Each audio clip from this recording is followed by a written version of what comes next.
ጳውሎስ እኮ ተናግሯል። ሴት ልጅ ለምን ሚሊዮን ጊዜ አትከበር? ኢየሱስ ሞቶ ካልተነሳ ክርስትና ባዶ ነው አላችሁ እኮ። በቃ እግር እጣቢ እኛ እንጠጣለን በክርስትና ለአባ ገብረ ኪዳን። እኔ 10 ጊዜ እግር እጣቢ ብትጠጣ ማለት ኢየሱስ አልሞተም። በቃ ይሄኛውን አይቀይረውም። ሌላም ነገር ጣይ ፈልጉ። ምስልምና ምናልባት የሰረቀ እጅ ይቆረጣል። በእናንተ ነው የሰረቀ ይሸለማል ይባል።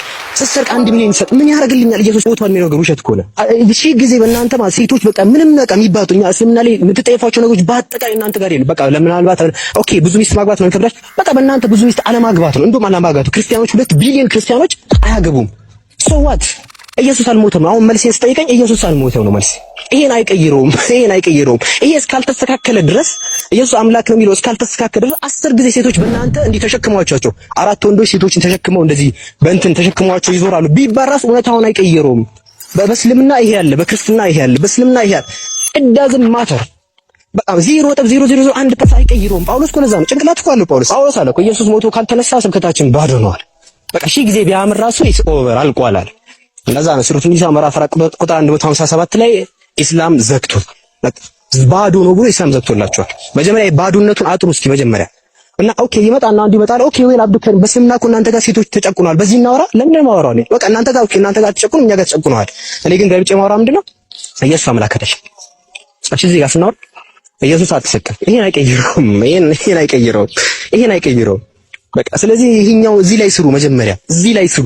እሺ በቃ የምታነሳቸው ነገሮች እስልምና ላይ ይሄ አለ። ኦኬ አለ በቃ አለ። ስለዚህ ምን ክርስትና ስትግት ያደርገዋል። ከዛ በኋላ መሰረት ላይ ነው የምናወራው። መሰረት ላይ መጀመሪያ መሰረቱን እናወራ ፕሊዝ ጋይስ። በቃ ይሄን ማለት ፕሊዝ መሰረቱን እናወራ። ግን ምናምን ያልተማረ ሙስሊም ብቻ ነው ተዞረበት በእናንተ ንግግር። እኛ ጋር ነው አሁን መጨረሻ አሁን አንድ መጣ ነብዩ መሐመድና አይሻ እኮ እንደዚህ ተጋቡ። ስለዚህ እኛ ጋር እኮ አንድ ሴት ኦኬ በቃ እናንተ ጋር ሴት የምታግቡ 93 ዓመቱ ላይ ነው። ስለዚህ በቃ ትክክል ያደርገዋል ክርስትና ብራዘር። ሰው አምላክ ሞቷል እያልከኝ እኮ ነው። አምላክ ሞቷል። እሺ እኛ ጋር ግን ሴቶችን በ93 ዓመት ነው የምናገባው። ለምን በ1 ሚሊዮን ዓመት አታገባትም ሴቷን? እኔ ምን አደርግልኛል? አምላክ ሞቷል እያልከኝ ጤና የለህም እንዴ? እኛ ጋር ያለው ሚዛናችሁ ይገባችኋል? ይመጣና አይሻ ጋር ኑ ወደ ብርሃን ተመላለሱ። ወደ የትኛው ብርሃን እንመላለስ? አምላክ ተገደለ ወደሚለው ብርሃን እንመላለስልህ? አምላክን ሰዎች ገደሉት ወደሚለው እንመላለስልህ? ምን አይነት አምልኮ ነው ያላችሁ ጋይስ? ምን እዚህ ወደዚህ እንመላለስልህ? ምንም ነው የማይጠቅመው ይሄ። ክርስቲያኖች ወገኖች እዚህ ያዳመጣችሁኝ ከሆነ እናንተ እኛ ጋር መታችሁ ይሄኛውን እንዳታወሩ። ቀድሞ መሐመድ እንደዚህ ብሎ የሚያጠልሿችሁ ለዛ ነው። እኛ ጋር ምንም አያወሩም። አንድም ኢፌክት አንዱ ኮሜንት ላይ ጻፈ። ቆይ ሙስሊሞች አያነቡትም እንዴ? ቆይ ለምንድን ነው የተቀመጡት? የተቀመጠ ነው አንደኛ አምላክ አይሞትም ብለህ ስለምናምን በቃ ክርስትና ይሞታል ብለህ አንተ ራስህ ገርሞናል። ያንተ መቀመጥ እዛ አምላክ ተገሏል ብለህ መቀመጥ ራሱ ይደንቀናል። ፍጥረት ዓለም በአጠቃላይ የፈጠረው አምላክ ተገሏል ብለህ ያመንክ እንዴ? የትኛው ነብይ አስተምሮ ነው ይሄን? በጀመረ አይታል እኛ ጋር አሁን አይሻ ጋር ብቻ ምናምን ትልቅ ሆኖ እነሱ አምላክ ሞቷል። አንተ ገርመህናል ብራዘር። ወይ አብደህ ነው ወይ ችግር አለብህ። የመጀመሪያ ይሄ ነው። ሁለተኛ ይሄ ፕሊዝ በቃ ብዙ ነገር አለ ማዕዘን ላይ ኤቭሪ ሲንግል ማዕዘን ላይ ክርስትና ሐሰት ነው። ኤቭሪ ሲንግል ፎር ስክሪፕቸር የኢየሱስ ስክሪፕቸር የለም ያስተማረበት። ኢየሱስ በምኩራብ ላይ ያስተምር ነበር። አሁን አንድ ክርስቲያን ወላሂ 1 ሚሊዮን ብር ሸልማለሁ ቃል ገባለሁ።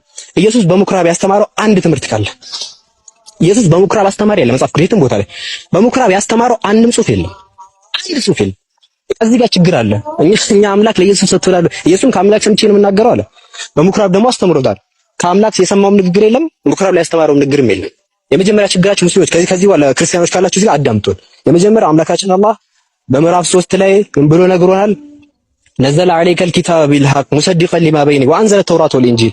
ተውራትና ወንጌልና ኦሪትን ያወረደ ነው። እኛ ወንጌል ተወርዷል ብለን ምናምን ነው። ኢየሱስ ጋር እናንተ መጽሐፎች ላይ ኢየሱስ ተቀብያለሁ መልእክት እያለ ቃሌን ተቀብያለሁ ሰጥቻቸዋለሁ እያለ ነው። ከአምላክ ሰምቼ ነው የምነግራችሁ እያለ ነው። ምኩራብ ላይ አስተማሪ ይላል። አንዱም ትምህርት የለም። መጀመሪያ ይሄን ትምህርት ሳታመጡልኝ ደብዳቤ እንዴት ነው የምንከተለው? የመጀመሪያ ችግራችን ይሄ ነው። ወቁት አንድ በሉ። የዚህ ላይ አንድ ቀደምት መጽሐፍቶች የሉም ብለን የምናምነው በብርሃን ተመላለስ ስትልም በደብዳቤ ተመላለስ እያልከን ነው። አይገባንም። ሄደ የከበርክ ቴክኖሶ የሚለውን እኛ ጭንቅላታችን አይቀበልም። ይሄንን የመጀመሪያ ነው። ሁለተኛ አምላክ ተገደለ ለኃጢአት ሲል በቃ ይሄን መቀበል አንችልም። በመጀመሪያ ማስረጃ የለውም ከመነሻው። ሁለተኛ አምላክ ነው የሞተው ወይ ሰው ነው የሞተው? ይሄ ሶስተኛ ጭራሽ ኢየሱስ ራሱ ተሰቅሏል የሚለውን ሂስቶሪካሊ ማረጋገጥ አይቻልም።